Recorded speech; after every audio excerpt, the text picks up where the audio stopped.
Inflation cooled again in July, crew, and I want to be straight with you up front. That is real, and it is good. Prices rose 3.4% over the past year, down from 3.5% in June. That is the second month in a row the number has come down, off a nasty 3-year high of 4.2% back in May. Core inflation, the version that strips out food and gas because they jump around, eased too, to 2.5%. So yes, the trend is your friend right now. But a headline is a door, not a room.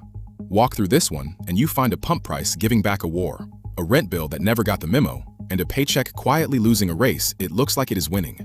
One quick honesty note before the numbers do any work. The government's own statistics page was down today, a flat error, so every figure tonight comes from Trading Economics, which carries the official series, and from CBS. Let's read the room. Start with the smallest number, because it is the one shouting loudest in the coverage and saying the least.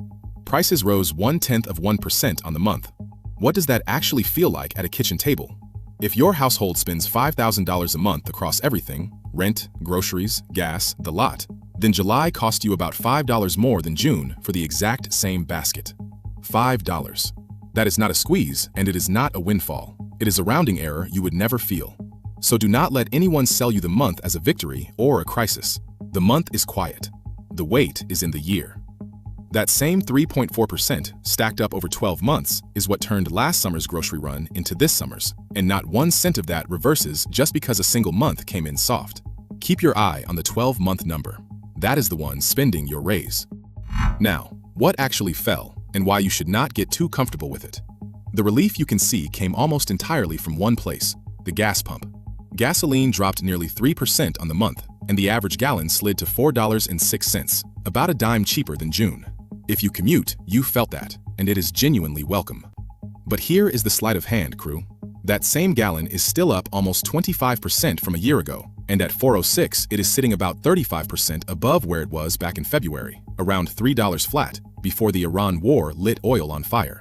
So what looks like prices calming down at the pump is mostly a war premium slowly bleeding back out of the system. That is not the underlying trend cooling. That is a spike unspiking. And the thing about energy is, it giveth and it taketh. It can hand this number right back next month if a tanker so much as sneezes in the Gulf. Now the number that did not move, and this is the one that actually runs your life. Shelter, the cost of keeping a roof over your head, rent, and the price of owning, rose 3.2% over the year, barely down from 3.3%. Sit with the gap there, crew. The headline is advertising 3.4% and falling. Your rent is grinding along at better than 3% and basically standing still.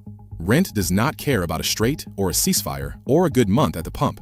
It just climbs, slowly, relentlessly, every single lease renewal. And that is the whole reason core inflation is stuck at 2.5% instead of drifting down toward 2%, where the Fed wants it. When today's cheap gas comparison rolls off the books in a few months, shelter is what will be left holding the average up.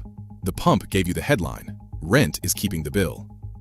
So let me put the ratio that matters right in your hand, because this is the one you take to work tomorrow. Over the past year, the average wage went up 3.2%. Prices went up 3.4%.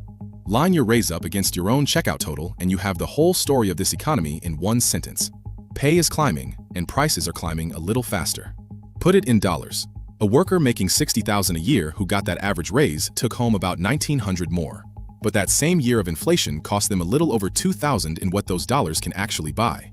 Net it out and they are roughly $120 behind, on paper, before the year is even over, after getting a raise.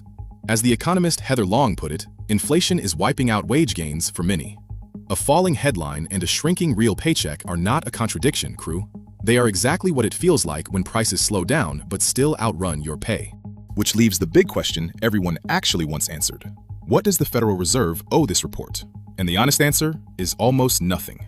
The Fed has been holding its main rate up at 3.5% to 3.75%, deliberately to press down on exactly this. And Chair Kevin Warsh told Congress last month in plain words that its members have, quote, no tolerance for persistently elevated inflation. So do not misread me here, crew. A cooler number does not mean a rate cut is coming. A print that lands precisely where every forecaster already guessed does not vindicate a cut and does not force a hike. It just confirms the road everybody was already driving on. September's fight will be about jobs and about whether rent finally cracks, not about 1/10 of a point that landed right on the mark. One last note for the record, because it started on this very desk. A month ago, I told you June came in at 3.5% on cheap gas.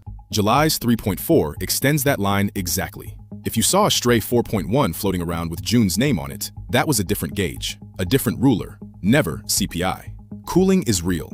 Just count the whole bill, not the headline. I'm Marcus, and this is Pixel Politics.